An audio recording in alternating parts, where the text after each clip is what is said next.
আর সেই কথাগুলো যেন আমি সহ আমরা সবাই আমল করতে পারি। আল্লাহ তাআলা যেন তৌফিক দান করেন, সবাই বলে আমিন। ভাইরা আমার, কবরস্থানের পাশের মাহফিল তো, এজন্য আমি মৃত্যু সংক্রান্ত কিছু কথা আমার আলোচনার ভিতরে আছে। আবার এই কবর সম্পর্কে সরাসরি কবর শব্দটা কিন্তু আরবি। কবর শব্দটা কি? কোরআন মাজিদে কিন্তু কবর শব্দ আছে। ওয়াইদাল কুবুরু বুসিরাত, আল্লাহু আকবার। আরো আছে। আল্লাহ পাক রব্বুল আলামিন বলছেন আফালা ইয়ালামু ইযা বুসিরা মা ফিল কুবুর, আছে না নেই? কোরআন মাজিদে আরো কবর সম্পর্কে আয়াত আছে। আল্লাহ পাক রব্বুল আলামিন বলছেন ওয়া আন্নাস সাআতা আতিয়াতুল লা রাইবা ফিহা ওয়া আন্নাল্লাহা ইয়াবআসু মান ফিল কুবুর।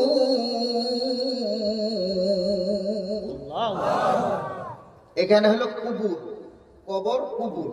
আল্লাহ পাক রব্বুল আলামিন বলছেন কিয়ামত অবশ্যই হবে, এ ব্যাপারে কোনো সন্দেহ নাই। এটা কিন্তু এটার আরবি হলো লা রাইবা ফিহা। আমরা জানি যালিকাল কিতাবু লা রাইবা ফি, ওইটার অর্থ আমরা সবাই প্রায় জানি যে কোরআন এমন একটা কিতাব যার ভিতরে কোনো সন্দেহ নাই। এখানেও আল্লাহ বলছেন ওয়ান্না সাআতা, কিয়ামত অবশ্যম্ভাবী, অবশ্যই কিয়ামত হবে। ওয়ান্না সাআতা লা রাইবা ফিহা, কোনো সন্দেহ নাই।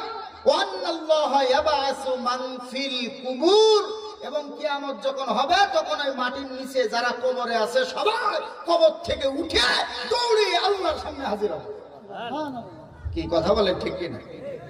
আমি অবশ্য অন্য আলোচনা করার জন্য এখানে নিয়ত করছিলাম, কিন্তু যখন এসে শুনলাম যে কবর কেন্দ্রিক মাহফিল, এবং আমার আব্দুল মালিক ভাই উনি বললেন যে ভাই এই বিষয়টা একটু মাথায় নিয়েন, তো আমি দেখলাম সত্যিই তো এটা তো আমাদের একটু আলোচনা আনার দরকার। কারণ আমরা বিভিন্নভাবে বিভিন্ন সাইটে আলোচনা করি।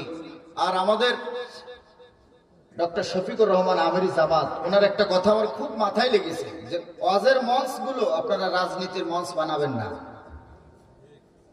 উনি একটা কথা বলেছেন যে আপনারা কোরআন হাদিস পড়াশোনা করেন, কোরআন হাদিস দিয়ে মানুষের সামনে কথা বলেন, দেখবেন মানুষ কোরআন শুনবে, কোরআন বুঝবে, কোরআনের রাস্তায় মানুষ চলে আসবে। কোরআনের দাওয়াত দিয়ে আমরা মানুষের মন জয় করতে চাই, কারোর করে জোর খাটিয়ে আমরা শক্তি ব্যয় করে টাকা পয়সা ছড়িয়ে আমরা কারোর মন কিনতে চাই না। কি কথা বলেন, ঠিক? আমরা কোরআনের দাওয়াত দিয়ে মানুষের মন জয় করতে চাই। আল্লাহ তাআলা যেন আমাদেরকে তৌফিক দান করেন, সবাই বলেন আমিন। কারণ কোরআনের প্রেমেই, কোরআনের মহব্বতেই এই লক্ষ লক্ষ মানুষ কিন্তু ডক্টর মিজানুর রহমান আজহারের মাহফিলে যায়। কেউ বেরানির জন্য যায় না, টাকা দেবে মাথা পিছু 500-1000 তাই যায় না, কিন্তু অনেকেই এটা নিয়ে মন্তব্য করছে, বলছে লোক ভাড়া করে নিয়ে আসছে। এসব কথাগুলো যারা বলে আমার মনে হয় তাদের একটু চিন্তা ভাবনা করে কথা বলা উচিত। আবার ওনার মতন একজন ব্যক্তিকে নিয়ে কথা বলে, তার কথার ব্যালেন্স থাকা উচিত। বলছে কোথাকার এক আজহারি না মাঝারি, এ কথা কোন সভ্য মানুষ বলতে পারে না, জোরে গান বলতে পারে না। এরকম ধরনের কথা আপনার জবানে আসে কেমন? ভদ্র ভাষায়, সুন্দর ভাষায় আপনি কথা বলেন, ডাকাত মার্কা কথা বলবেন না। আমরা উখিয়ার কলেজের এক অধ্যাপকের কথা শুনে অবাক হয়ে গেছি। গতকাল বলেছে যে মেয়েরা যদি বোরকা পরে ওদের ডাকাত ডাকাত লাগে, ডাকাতের মতন লাগে। নাউজুবিল্লাহ বলবেন না? এক কলেজের অধ্যাপক এই কথা বলেছে। এটা কি বাংলাদেশের জনগণ, মুসলমান মেনে নেবে? আপনারা মেনে নেবেন? আমার মায়েরা, আমার বোনেরা যারা পর্দার আড়ালে আছে, ওরা পর্দা করে, হিজাব করে, নিকাব করে, এটা কি আমাদের কথা না আল্লাহর কথা?